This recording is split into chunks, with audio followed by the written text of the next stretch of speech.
We need to understand in America that the energy and the environmental policies that we're pursuing are a few things. Number one, they are existential threats to the United States. Now, there are some countries that are getting buried in water in the next 10 years, and they're more than existential, the realities for those.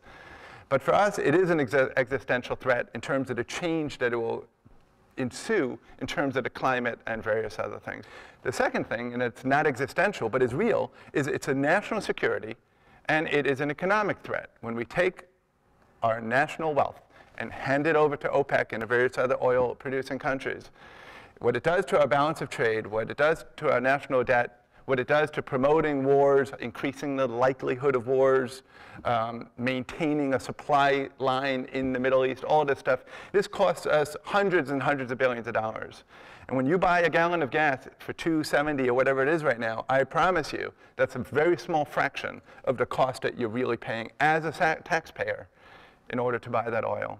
So what we need is a comprehensive energy policy, and we need to agree that it is an existential threat. We need to agree that it's a national security and economic threat, and we need to agree that it's a quality of life threat, because we commute a lot, we spend all our money on gas so we don't have it on leisure, we sit in a car so we don't spend time with our kids or study or whatnot. So we need a comprehensive transformational approach to energy. We need massive urban transit investment in every city in America. We need smart development. We need smart cars. We need smart gasoline. We need smart appliances. We need all these things. How do you do it? The way you do it is the federal government establishes standards and establishes tax incentives and penalties.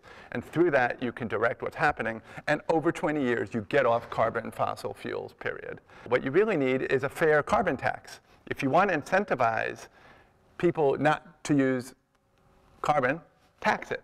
Now, you have to do it fairly. So someone who is poor, if you tax them, it's not going to be that fair.